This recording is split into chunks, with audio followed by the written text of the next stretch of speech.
Hello friends, welcome to the Kalpana nursing classes. जैसा कि आपको पता है, हम पढ़ रहे हैं नर्वस सिस्टम। ठीक है, पिछली क्लास में हमने पढ़ा था न्यूरॉन के बारे में, न्यूरॉन की स्ट्रक्चर के बारे में, और मैंने बताया था कि जो मेरी नेक्स्ट क्लास होगी वो उसमें मैं आपको क्लासिफिकेशन ऑफ न्यूरॉन के बारे में बताऊंगा। और उसी कड़ी को आगे बढ़ाते हुए आज का हमारा टॉपिक है क्लासिफिकेशन ऑफ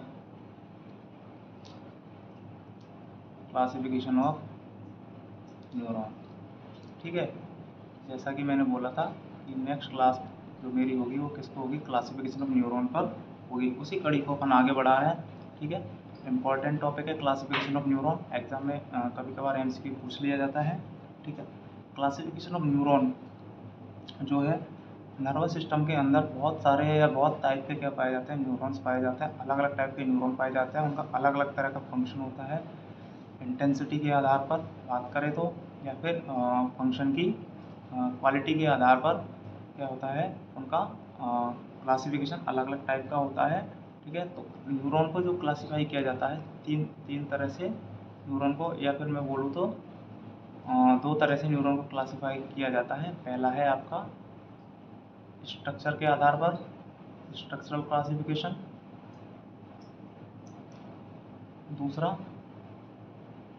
फंक्शन के आधार पर, फंक्शनल क्लासिफिकेशन।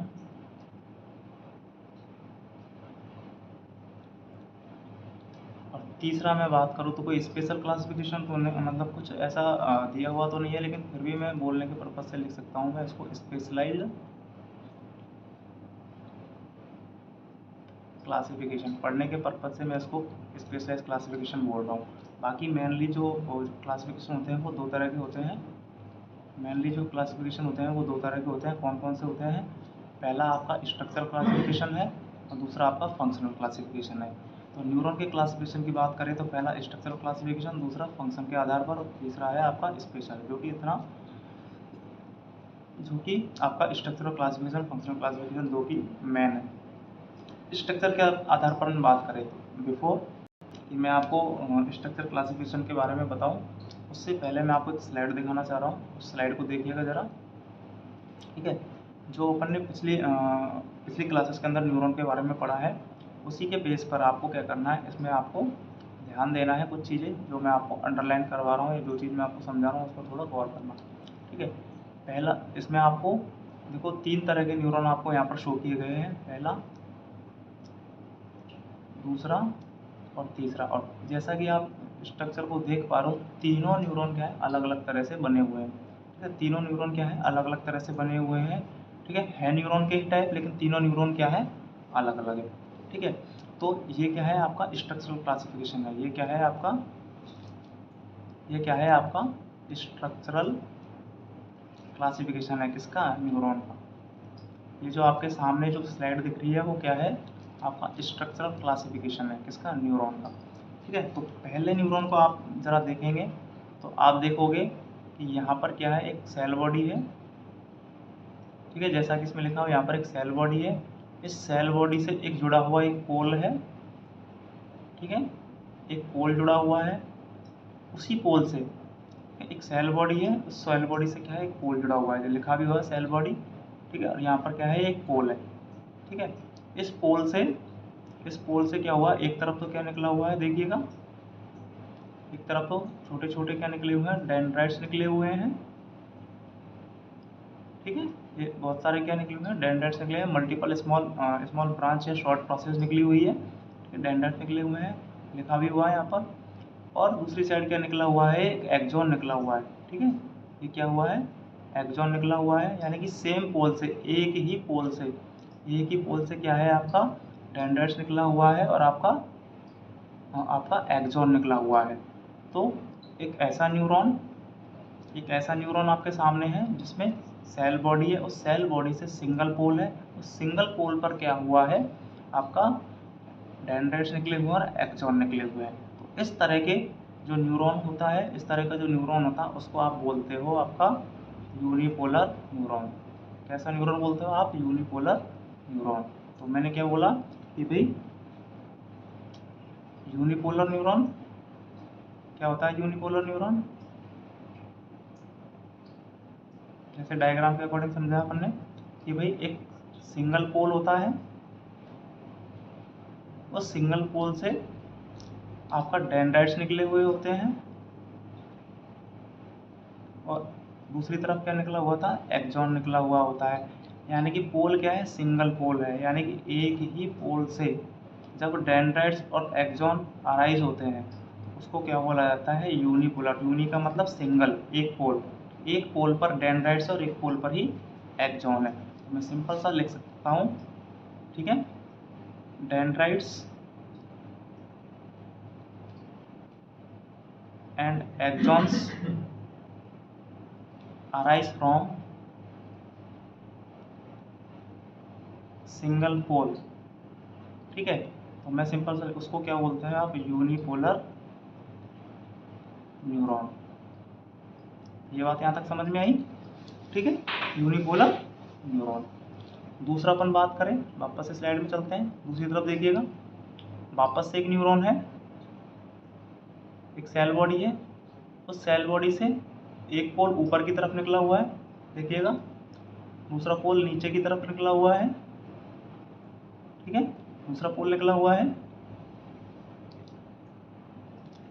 और एक साइड सिंगल जो एक पोल है, पहला पोल है, उस पहले पोल से बहुत सारे क्या निकले हुए हैं, डेंड्राइट्स निकले हुए हैं, ठीक है। जबकि दूसरे पोल से क्या है, आपका एक्सॉन निकला हुआ है और एक्सॉन टर्मिनल्स निकले हुए हैं, ठीक है। तो यहाँ पर इस न्यूरॉन के अंदर क्या है, एक सेल बॉडी है, उस सेल बॉडी से अराइज होते हुए दो पोल हैं। पहला पोल जिससे डेंड्राइट्स पहला पोल जिससे आगे कंटिन्यू करते हुए डेंड्राइट्स निकले हुए हैं और दूसरे पोल से क्या निकला हुआ है, एक्सॉन निकला हुआ है। तो ऐसे न्यूरॉन को क्या बोलते हैं, बाइपोलर न्यूरॉन, जिसके अंदर क्या होते हैं, दो पोल होते हैं। सेल बॉडी है जिसके अंदर दो पोल है, एक पोल से आपका डेंड्राइट्स निकलता है, दूसरे पोल से एक्सॉन निकलता है। जबकि यूनिपोलर के अंदर क्या था, सेल बॉडी से एक पोल निकला हुआ था, उसी पोल से डेंड्राइट्स था, उसी पोल से एक्सॉन था, सेम पोल से एक्सॉन और डेंड्राइट्स निकल रहे थे। जबकि यहाँ पर क्या है, दोनों के लिए अलग अलग पोल है। सेल बॉडी से जो एक पोल निकल रहा है उससे डेंड्राइट्स निकल रहा है और दूसरे पोल से क्या निकल रहा है, एक्सॉन निकल रहा है। बात समझ में आई यहाँ तक। तो इसको क्या बोलते हैं, बाइपोलर न्यूरॉन। तो मैं बात करूँ तो बाइपोलर न्यूरॉन की बात करूँ तो मैंने क्या बोला है, बाइपोलर न्यूरॉन क्या होता है कि भाई सेल बॉडी है, मैंने क्या बोला, सेल बॉडी है, सेल बॉडी से क्या है, दो पोल निकले हुए हैं, दो पोल निकले हुए हैं। पहले पोल से क्या है आपका, डेंड्राइट्स निकलता है, दूसरे पोल से क्या निकल रहा है, एक्सॉन एंड एक्सॉन टर्मिनल निकला हुआ है, ठीक है। तो पोल कितने हैं, दो है, यानी कि डबल पोल है। और डबल को साइंस में बोलते हैं बाई, क्या बोलते हैं, बाई। तो दो पोल होने की वजह से यहाँ पर इसको क्या बोला है, डबल बोला है। यानी कि मैं एक कंक्लूजन यहाँ पर निकाल सकता हूँ कि ऐसा न्यूरॉन या फिर इस न्यूरॉन के अंदर dendrites and axon arise from separate poles या डिफरेंट पोल्स, ठीक है। याद रखेंगे अपन कि डेंड्राइट्स और एक्सॉन दोनों क्या होते हैं, arise from separate single pole. Separate single pole से क्या होते हैं, अराइज होते हैं। इसके लिए भी एक पोल होता है, इसके लिए एक पोल होता है, तो उसको बोलते हैं बाइपोलर न्यूरॉन, जिसके अंदर दो पोल होते हैं। अपन यदि आगे बात करें तो स्लाइड को दोबारा देखिएगा, थर्ड न्यूरॉन को देखिएगा। अभी ये आपकी क्या है, सेल बॉडी है, आपकी क्या है, सेल बॉडी है। इस सेल बॉडी से एक पोल नीचे की तरफ निकला हुआ है, ठीक है। उसके अलावा एक पोल देखिएगा यहाँ पर निकला हुआ है, एक ये निकला हुआ है, एक ये निकला हुआ है, एक यहाँ पर, एक यहाँ पर और एक यहाँ पर, ठीक है। तो ये इतने सारे क्या हुए हैं, इससे पोल निकले हुए हैं और एक नीचे की तरफ एक सिंगल पोल निकला हुआ है। यानी कि इस न्यूरॉन के अंदर एक पोल ऐसा है जिससे क्या हुआ है, एक्सॉन निकला हुआ है, और सेल बॉडी से अटैच्ड मल्टीपल पोल्स है। ठीक है, मल्टीपल पोल्स है, और उन मल्टीपल पोल से आगे की तरफ क्या निकले हुए हैं, उन मल्टीपल पोल से आगे की तरफ क्या निकले हुए हैं, देखिएगा, उन मल्टीपल पोल से आगे की तरफ क्या निकले हुए हैं, देखो डेंड्राइट्स निकले हुए हैं। ठीक है, यानी कि इस न्यूरॉन के अंदर मल्टीपल पोल्स होते हैं। कितने पोल्स होते हैं इसमें, मल्टीपल पोल्स होते हैं, ना एक होता है ना दो होता है, दो से ज़्यादा पोल्स होते हैं, मोर देन 2 पोल्स प्रेजेंट होते हैं किसके अंदर, इस मल्टीपोलर न्यूरॉन के अंदर। एक ऐसा न्यूरॉन जिसके अंदर सेल बॉडी से मल्टीपल पोल्स होते हैं, जिसमें एक सिंगल पोल से तो क्या होता है, एक्सॉन निकला होता है, बाकी के पोल से डेंड्राइट्स निकले हुए होते हैं। ठीक है, तो उसको क्या बोलते हैं आप, मल्टीपोलर न्यूरॉन बोलते हैं। ठीक है, तो मैं बात करूँ तो वही तीसरे टाइप का जो न्यूरॉन है वो क्या है आपका, मल्टी पोलर न्यूरॉन। ठीक है, इसके अंदर क्या होता है, सेल बॉडी होती है, उस सेल बॉडी से मल्टीपल पोल्स निकले हुए होते हैं, उन मल्टीपल पोल्स में एक पोल से तो क्या होता है, सेपरेट एक्सॉन निकला हुआ है। ठीक है, एक पोल से तो सेपरेट एक्सॉन निकला हुआ है, बाकी रिमेनिंग जो पोल्स हैं,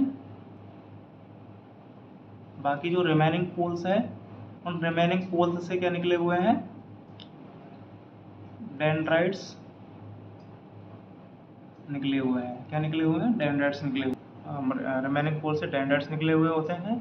और इसका मतलब सिंपल बात ये हो गई कि एक्सॉन के लिए जो पोल होता है, एक्सॉन के लिए जो पोल होता है वो एक होता है, और डेंड्राइट्स के लिए जो पोल होते हैं वो मल्टीपल होते हैं। ठीक है, तो ये बात समझ में आई किसके अंदर, मल्टीपोलर न्यूरॉन के अंदर। तो मल्टीपोलर न्यूरॉन के अंदर अपन को सिंपली इतनी बात समझ में आ रही है कि भाई इसके अंदर क्या देखने को मिलता है, अपन को मल्टीपल पोल देखने को मिलती है। एक्सॉन के लिए सिंगल पोल होता है, बाकी के डेंड्राइट्स के लिए क्या होते हैं, मल्टीपल पोल्स होते हैं। तो ये क्या हो गए, 3 तरह के आपके यहाँ पर स्ट्रक्चर के आधार पर अपन ने क्या पढ़ लिए हैं, यूनिपोलर, बाइपोलर और मल्टीपोलर क्या पढ़ लिया, न्यूरॉन पढ़ लिया। अब बात है कि भाई ये न्यूरॉन कहाँ कहाँ पर होते हैं, कैसे कैसे इनका डिस्ट्रीब्यूशन होता है। ये भी क्या है, इम्पोर्टेंट बात है इसके अंदर कि भाई कौन कौन से न्यूरॉन कहाँ कहाँ पर पाए जाते हैं। यदि बात करें अपन तो जो यूनिपोलर न्यूरॉन है, जो पहला आपका यूनिपोलर न्यूरॉन है, जो आपका यूनिपोलर न्यूरॉन है, मोस्टली या फिर मोस्टली क्या इसमें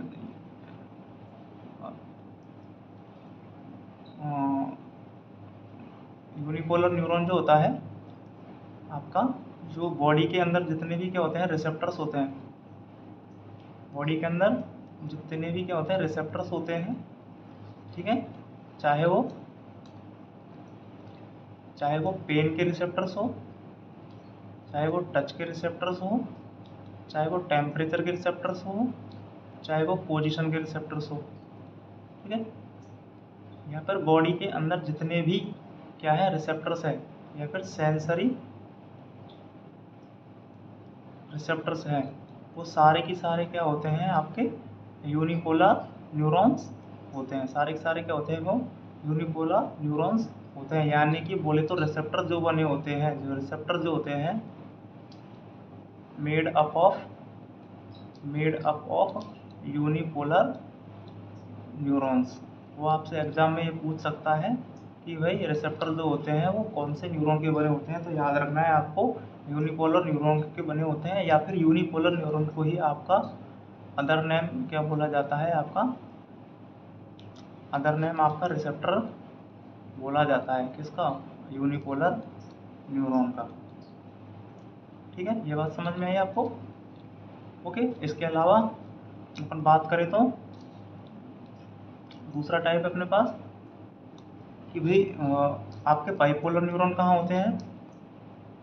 आपके बाइपोलर कहाँ पाए जाते हैं? तो बाइपोलर की अपन बात करें तो बाइपोलर मोस्टली आपके एक तो पाया जाता है आपके जो आई और जो आपका ईयर है, इन दोनों के इनर पार्ट में, इनर पार्ट में बोले तो आई के रेटिना के अंदर, ठीक है, रेटिनल लेयर के अंदर,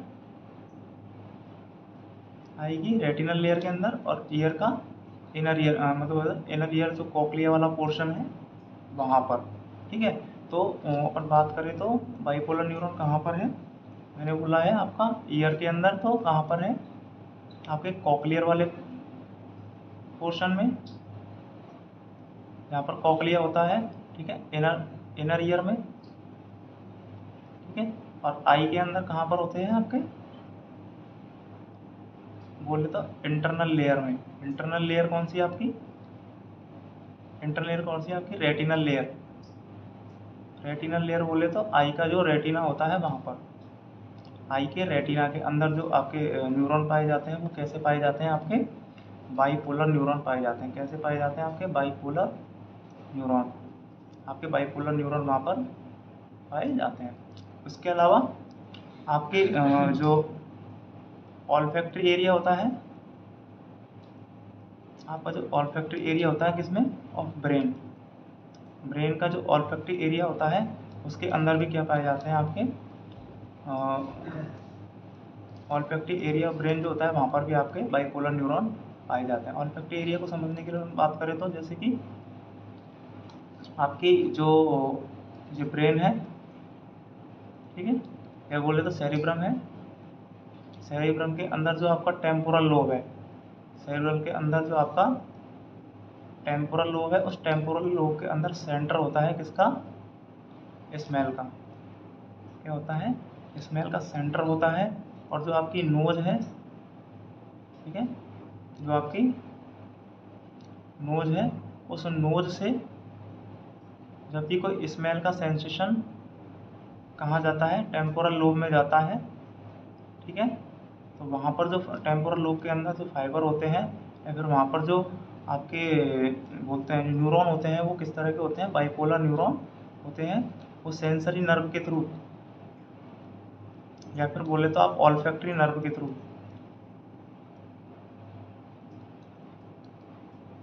ऑल्फैक्टरी नर्व के थ्रू क्या होते हैं वहाँ पर, यानी जिसको अपन क्रेनियल नर्व फर्स्ट बोलते हैं, उसके थ्रू क्या होता है? टेम्पोरल लोब में जाते हैं, और वहाँ से क्या होता है? अपन को सेंस होता है किसका सेंस होता है? आपका स्मेल का सेंसेशन होता है, ठीक है। तो यहाँ पर जो आपके फाइबर है वो कैसे हैं आपके? तो मैंने 3 जगह बताए हैं बाइपोलर आपको, ईयर में, आई में और ऑल्फैक्टरी में। ईयर में कहाँ पर? इनर ईयर में, आई में, और यहाँ पर आई के अंदर कहाँ पर? रेटिना में, ऑल्फैक्टरी एरिया में। और बात करें तो तीसरा आपका मल्टीपोलर कहाँ पाए जाते हैं? Multipolar neuron most of the brain and spinal cord के अंदर जो न्यूरॉन पाए जाते हैं वो मल्टीपोलर होते हैं, यानी कि मोस्टली 99%, ठीक है, जो न्यूरॉन पाए जाते हैं वो कैसे होते हैं? मल्टीपोलर टाइप के होते हैं, ठीक है, 99%, या फिर बोले तो most common type of neuron, ठीक है, कौन से होते हैं? वो मल्टी पोलर होते हैं, ठीक है। ये यहाँ से क्वेश्चन बनता है कि याद रखना, ठीक है। तो मल्टीपोलर न्यूरॉन पाए जाते हैं, ये अपन को याद रखना है। और जो जितने भी अपन पढ़ने के हिसाब से जो भी अपन पढ़ा रहे हैं, पढ़ने के हिसाब से जो भी न्यूरॉन का अपन डायग्राम बना रहे हैं, सारे के सारे क्या बनाते हैं? अपन मल्टीपोलर वाले ही बनाते हैं, ठीक है। सारे के सारे अपन क्या बनाते हैं? एक पोल ले रहा, इसके बाद ये पोल है, इनसे डेंड्राइट्स इस तरह से निकले हुए होते हैं, अपन मल्टीपोलर न्यूरॉन ही बनाते हैं ज़्यादातर, ठीक है। तो ज़्यादातर मैंने मल्टीपोलर न्यूरॉन ही बनाए हैं, तो इसका मतलब भी यही है कि क्योंकि कॉमन यही होता है, तो अपन कॉमन इसी के बारे में पढ़ते हैं। नेक्स्ट अपन बात करें नेक्स्ट यदि बात करें तो तीसरा जो क्लासिफिकेशन है या फिर दूसरा जो क्लासिफिकेशन है न्यूरॉन का, वो है आपका फंक्शन के आधार पर। फंक्शन के आधार पर आपका क्या है, फंक्शनल टाइप्स। ठीक है, दूसरा टाइप है फंक्शनल टाइप। इसको समझने के लिए सबसे पहले मैं एक डायग्राम बना रहा हूँ। ये क्या है आपका, सेरिब्रम है, ये आपका सेरिब्रम है या बोले तो ब्रेन है। ठीक है, इस ब्रेन में यहाँ से आपके क्या जाते हैं, फाइबर्स जाते हैं। ये आपकी न्यूरॉन की क्या है, सेल बॉडी है। और ये क्या है, यहाँ से इसका इस तरह से कोई क्या हो रहा है, न्यूरॉन वहाँ पर जा रखे हैं। ठीक है, तो ये क्या करते हैं, ये कुछ न्यूरॉन्स हैं जो क्या करते हैं, इंफॉर्मेशन को सेंस करके, सेंसरी न्यूरॉन के द्वारा या फिर बोले तो इनको अफरेंट न्यूरॉन बोलते हैं। ठीक है, ब्रेन तक लेकर के जाते हैं, ब्रेन तक लेकर के जाते हैं इंफॉर्मेशन को, अपसाइड लेकर के जाते हैं ब्रेन की तरफ। ठीक है, तो एक टाइप का न्यूरॉन होता है फंक्शन के आधार पर सेंसरी न्यूरॉन इसको बोलते हैं। दूसरा टाइप का जो होता है जिसकी सेल बॉडी क्या होती है, अपसाइड में होती है, ये सेल बॉडी होती है। यहाँ से वो क्या करते हैं, इन्फॉर्मेशन को रिसीव करते हैं ब्रेन से। ठीक है, और वो एक्सॉन के थ्रू क्या होती है, इन्फॉर्मेशन नीचे अपने बॉडी पार्ट पर आपको रिसीव होती है। ठीक है, जो इन्फॉर्मेशन प्रोसेसिंग होकर के आती है वो आपका मोटर न्यूरॉन के थ्रू, वो मोटर न्यूरॉन के थ्रू क्या होती है, वापस अपन को नीचे की तरफ रिसीव होती है, जिसको आप एफरेंट न्यूरॉन भी बोलते हो। ठीक है, तो दो तरह के न्यूरॉन हो गए। पहला फंक्शन के आधार पर सेंसरी न्यूरॉन जो इन्फॉर्मेशन को सेंस कर, यानी कि जो भी कोई पेन टच या जो भी सेंस ऑर्गन जो भी कुछ रिसीव करता है, उस वाली इन्फॉर्मेशन को ब्रेन तक पहुंचाता है। ब्रेन के अंदर वो प्रोसेसिंग होती है, प्रोसेसिंग होने के बाद में वहाँ से जो आउटपुट आता है, उस आउटपुट को नीचे पहुँचाने का काम कौन करता है, आपका मोटर न्यूरॉन करता है, एफरेंट न्यूरॉन करता है। और इन दोनों के बीच में ब्रेन के अंदर जब सेंसरी न्यूरॉन इसको लेकर के जाता है, वहाँ पर एक एक्स्ट्रा न्यूरॉन होता है जो क्या करता है, इसको रिसीव करता है, रिसीव करके वापस से सिग्नलिंग को नीचे भेजता है। यानी कि वो जो भी आप इंफॉर्मेशन गई है, ठीक है, जिस भी तरह की वो इंफॉर्मेशन गई है उसको यहाँ पर रिसीव करता है, उसको प्रोसेस करता है, इंटरप्रेट करता है।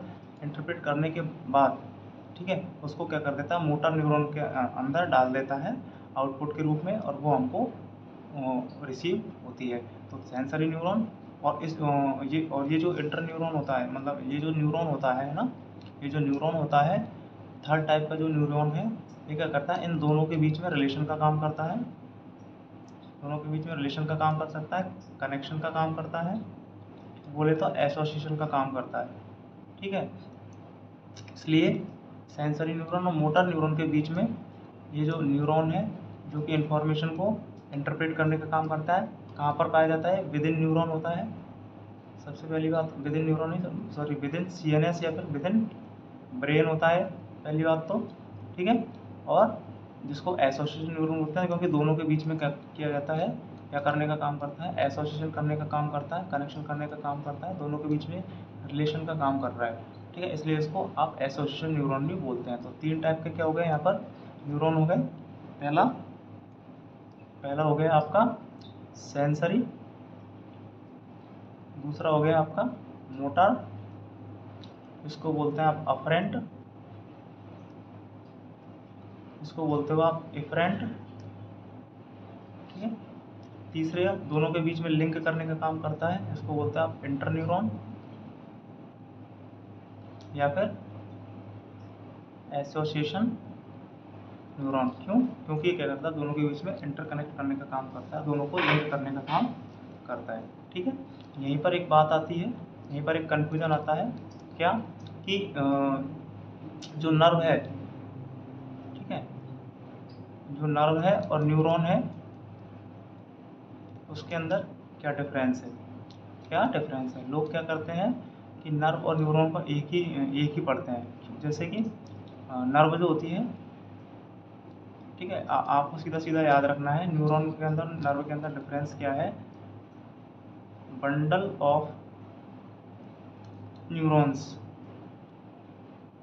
बंडल ऑफ न्यूरॉन्स या थाउजेंड्स ऑफ न्यूरॉन्स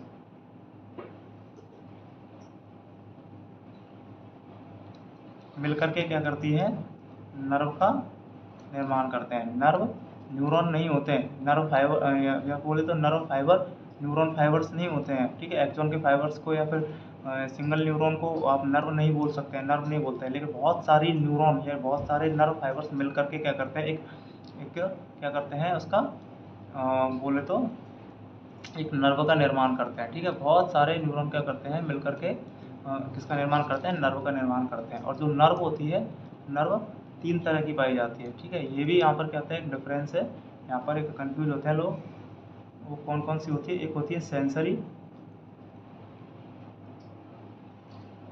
दूसरी होती है आपकी मोटर, सॉरी न्यूरॉन नहीं, यहाँ पर लिखना है आपको सेंसरी नर्व, मोटार नर्व, और तीसरा आपको याद रखना है यहाँ पर आपका मिक्स्ड नर्व, ठीक है। इन तीनों की बात करें तो कैसे, ये आपका ब्रेन है, ब्रेन के अंदर भाई ये जो फाइबर है वो तो जा रहे हैं इधर की तरफ, तो इन्फॉर्मेशन को लेकर जा रहे हैं ब्रेन की तरफ, इनको तो क्या बोल दिया आपने, सेंसरी बोल दिया, क्या बोल दिया, सेंसरी। और जो इन्फॉर्मेशन को लेकर के आ रहे हैं वापस, उसको क्या बोल दिया अपन ने, मोटर बोल दिया, मोटर नर्व बोल दिया, या फिर मतलब न्यूरॉन तो ही हो गए, ठीक है। ये तो क्या सिंगल सिंगल न्यूरॉन हो गए, और इसके बंडल को क्या बोल दिया आपने, नर्व बोलती है। तो ये तो हो गई सेंसरी नर्व, ये हो गई आपकी मोटर नर्व, ठीक है। इसी तरह से तीसरे टाइप की नर्व और होती है क्या, जिसके अंदर ऐसी नर्व जिसके अंदर दोनों ही तरह के फाइबर होते हैं, ऐसी नर्व जिसके अंदर दोनों तरह के फाइबर्स होते हैं, जो इन्फॉर्मेशन को ले जाने का काम भी करती है, ठीक है। जिसमें दोनों तरह के होते हैं, फाइबर होते हैं, वो इन्फॉर्मेशन को ले जाने का काम भी करती है और इन्फॉर्मेशन को वापस पहुंचाने का काम भी करती है, ठीक है। ऐसी नर्व जिसके अंदर क्या है, दोनों ही तरह के फाइबर्स है, बहुत फाइबर्स, ठीक है। बहुत फाइबर्स, कौन कौन से बहुत फाइबर्स, सेंसरी प्लस मोटार, दोनों तरह के फाइबर्स जिसके अंदर है उसको क्या बोलते हो आप, मिक्स्ड नर्व बोलते हो। ये क्या है, आपकी तीसरे टाइप की नर्व है। तो याद रखना, नर्व अलग चीज़ है, नर्व के टाइप अलग है, ठीक है। आप जो एसोसिएशन न्यूरॉन है उसी को आप नर्व नहीं बोलना है आपको, तो थर्ड जो न्यूरॉन का टाइप है और थर्ड जो नर्व का टाइप है उसको आपको मिक्स नहीं करना है, ठीक है। चौथी अपनी बात करें कि भाई यहाँ पर एक स्पेसिफिक क्लासिफिकेशन और होता है, एक स्पेसिफिक क्लासिफिकेशन होता है न्यूरॉन का, ठीक है। जिसके अंदर अपन बात करें तो 2 टाइप के न्यूरॉन्स है, ठीक है, जो थोड़े स्पेसिफिक हैं, उनको अपन को नाम से याद रखना है। उसको पढ़ने के लिए फिर उसको समझने के लिए हम क्या करते हैं, एक डायग्राम बनाते हैं। ये आपका क्या है, सेरिब्रम है, ये आपका क्या है, सेरिब्रम है, ये क्या है आपका, सेरिबेलम है, और ये क्या है आपका, ब्रेन स्टेम है, ठीक है। जैसा कि हमको पता है कि जो आपका सेरिब्रम है वो क्या होता है, आगे वाला पार्ट जो होता है सेरिब्रम का, या फिर पूरा सेरिब्रम का होता है, अलग अलग लोब में डिवाइड होता है, और आगे वाला जो ये पार्ट होता है उसको बोलते हैं फ्रंटल लोब, क्या बोलते हैं उसको, फ्रंटल लोब बोलते हैं। और इसी फ्रंटल लोब के अंदर एक एरिया होता है जिसको बोलते हैं अपन प्राइमरी मोटर कॉर्टेक्स बोलते हैं। और इस मोटर कॉर्टेक्स के अंदर, और इसी मोटर कॉर्टेक्स के अंदर एक एक एरिया नंबर 4 होता है। इस area number 4, area number 4,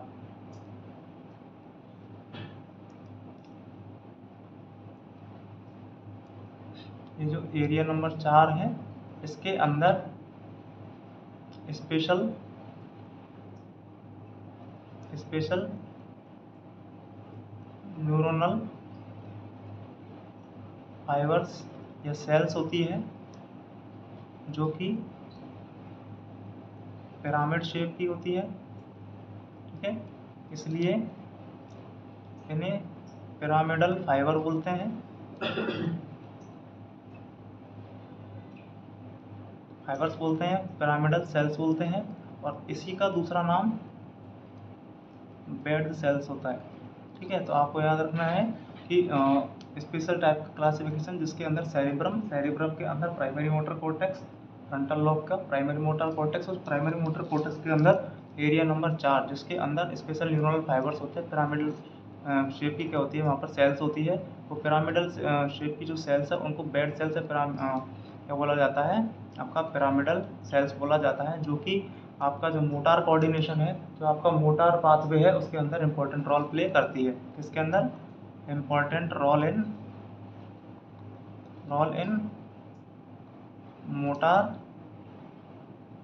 pathway यानी कि बॉडी के मूवमेंट से रिलेटेड जो पाथवे होता है ब्रेन का, सीएनएस का, उसके अंदर जो भी वॉलंटरी जो पाथवे है, वॉलंटरी इनवॉलंटरी पाथवे, उसके अंदर एक मेन रोल प्ले करती है। दूसरा आपका जो सेरिबेलम है, उस सेरिबेलम के अंदर जो कि सेकंड क्या होता है, लार्जेस्ट पार्ट होता है ब्रेन का, और फर्स्ट जो लार्जेस्ट पार्ट है वो कौन है, वो सेरिब्रम है। जो सेकंड लार्जेस्ट पार्ट है सेरिबेलम, और सेरिबेलम के अंदर एक स्पेशल सेल है, ठीक है। उस स्पेशल सेल का नाम है परकिंजे सेल्स, जो कि परकिंजे क्यों बोला जाता है, क्योंकि ट्री लाइक सेल्स होती है, ट्री लाइक इनकी शेप होती है, ठीक है। या परकिंजे न्यूरॉन्स बोलते हैं या न्यूरॉन फाइबर्स बोलते हैं। तो परकिंजे न्यूरॉन फाइबर्स है या न्यूरॉन फाइबर्स है, इनकी शेप कैसी होती है, ट्री लाइक होती है, ठीक है। जिस तरह से ट्री होता है उस तरह से क्या होता है, उसकी शेप होती है, ठीक है। उस न्यूरॉन की क्या होती है, ट्री लाइक शेप होने के कारण उसको क्या बोला जाता है,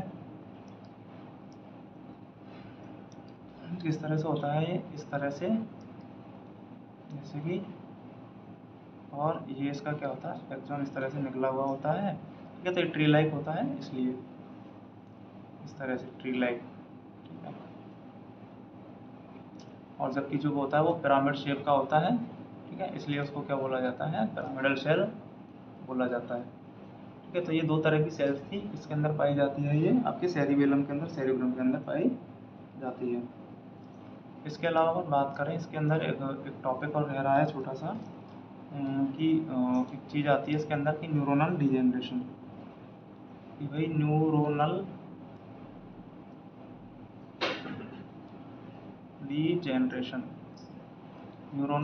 डिजेनरेशन क्या होता है, ये कितने टाइप का होता है। न्यूरोनल डिजेनरेशन का सिंपली मतलब होता है जो न्यूरॉन है उसका डैमेज, वो डिजेनरेट होने लग जाता है, या वो इंजरी की वजह से हो सकता है, या फिर एजिंग की वजह से हो सकता है, या फिर किसी अन्य रीज़न की वजह से वहाँ पर क्या हो सकता है, डिजेनरेशन होता है न्यूरॉन का, उसको बोला जाता है न्यूरॉन का डिजेनरेशन होता है।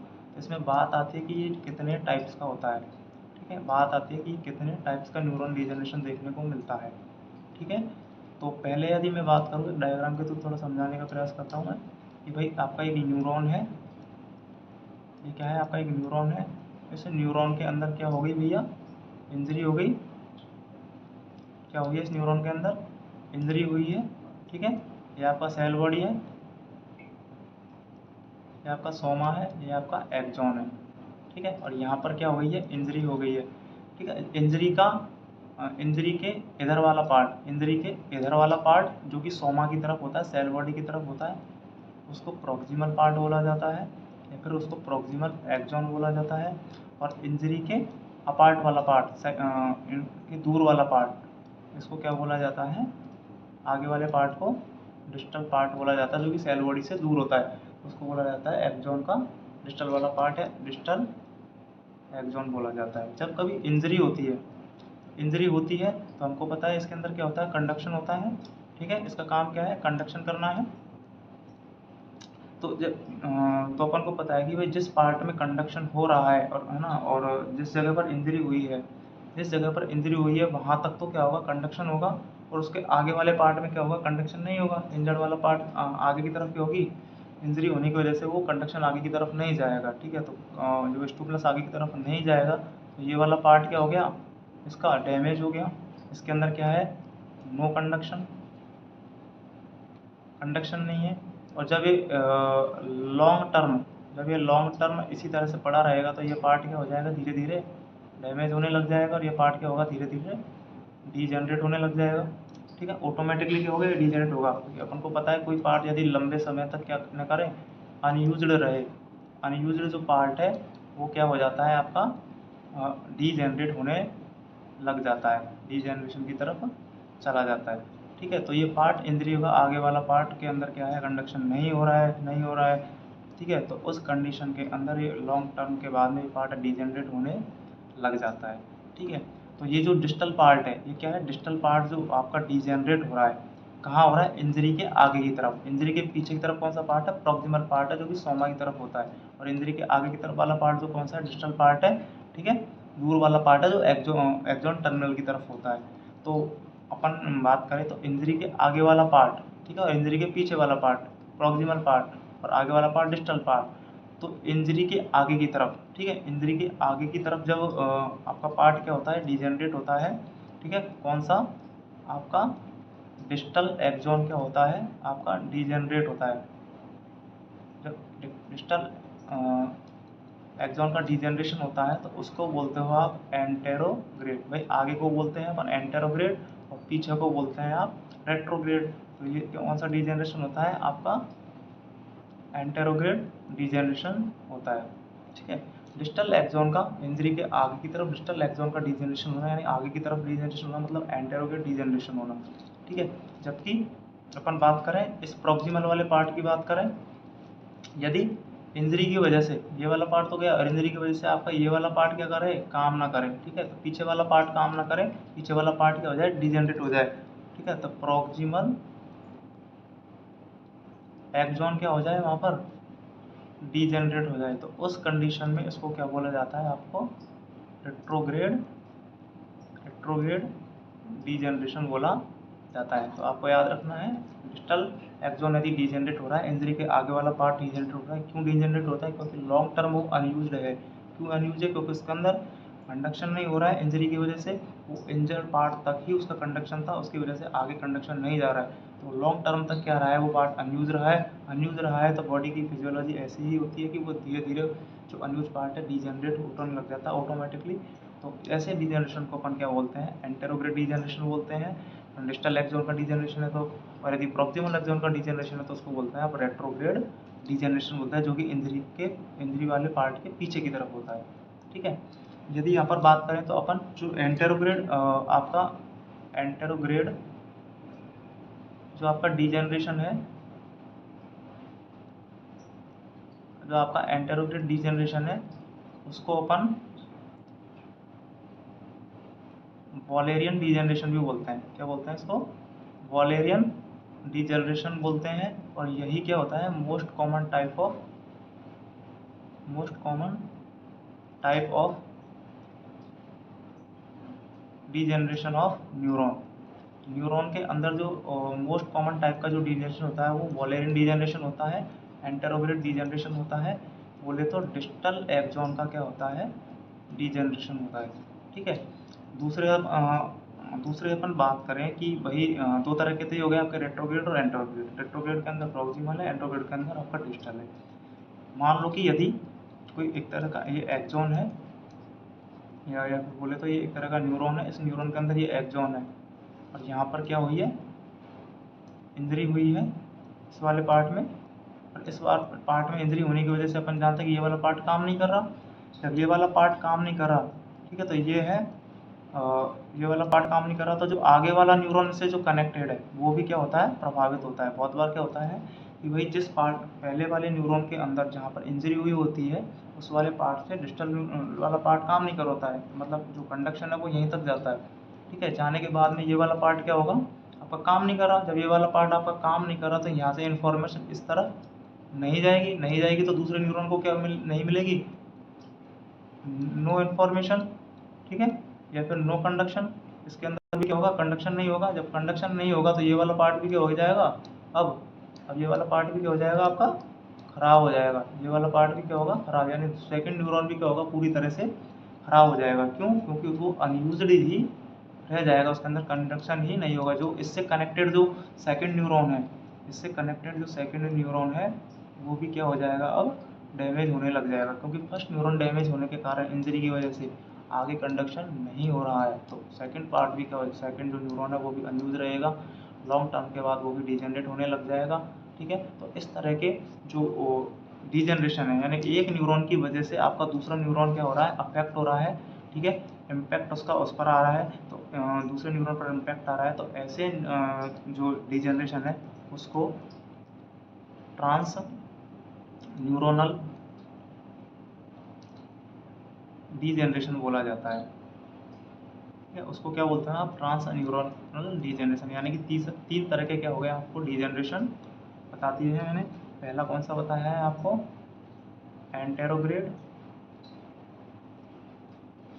दूसरा मैंने बताया आपको रेट्रोग्रेड। ठीक है, तीसरा मैंने बताया आपको ट्रांस न्यूरोनल। ये मैंने आपको तीन तरह के क्या बताए हैं, डिजेनरेशन बताए हैं। इसके अंदर डिस्टल एक्सॉन जाता है, इसके अंदर प्रॉक्सिमल जाता है, और इसके अंदर आपका जो सेकंड न्यूरॉन है वो क्या होता है, आपका डिजेनरेट होता है। जो आपका एंटेरोग्रेड है उसको आप वॉलेरियन बोलते हो, वॉलेरियन डिजेनरेशन बोलते हैं। ठीक है, जो कि मोस्ट कॉमन होता है, जो कि most common type of degeneration होता है। तो ये सारी चीज़ें किसके बारे में थी, आपके न्यूरॉन के बारे में थी। ठीक है, यहाँ तक अपन ने पढ़ा कि भाई न्यूरॉन क्या होता है, न्यूरॉन के स्ट्रक्चर के बारे में अपन ने पढ़ा है, न्यूरॉन के क्लासिफिकेशन के बारे में पढ़ा, न्यूरॉन के स्ट्रक्चर क्लासिफिकेशन के बारे में पढ़ा, न्यूरॉन की अपन ने फंक्शनल क्लासिफिकेशन के बारे में पढ़ा है। ठीक है, न्यूरॉन के अंदर होने वाले डिजेनरेशन के बारे में अपन ने पढ़ा है। ठीक है, तो यहाँ पर आपकी जो न्यूरॉन है, जो न्यूरॉन जो सेल है, मैंने बताया था कि दो तरह की सेल है, न्यूरॉन और न्यूरोग्लिया। ठीक है, यहाँ पर आपकी जो न्यूरॉन सेल है वो ख़त्म होती है स्ट्रक्चर के हिसाब से। जो इम्पोर्टेंट चीज़ें मैंने बता दी, होने को बहुत सारी चीज़ें, लेकिन जो इम्पोर्टेंट चीज़ थी मैंने आपको यहाँ पर समझा दी है। तो न्यूरॉन के बारे में यहाँ तक की फिजियोलॉजी आपकी ख़त्म होती है। अब हम नेक्स्ट क्लास में पढ़ने वाले हैं न्यूरोग्लिया के बारे में। नेक्स्ट क्लास जो होगी वो मेरी होगी किस पर, न्यूरोग्लिया के ऊपर होगी। ठीक है, तो जो नेक्स्ट सेल है, सेकंड टाइप की सेल्स है नर्वस सिस्टम की, न्यूरोग्लिया, उसके बारे में मैं डिस्कस करूँगा नेक्स्ट क्लास में। तो तब तक के लिए good bye, thank you so much class को वॉच करने के लिए। ठीक है, नेक्स्ट क्लास में मिलते हैं जल्दी। Thank you so much.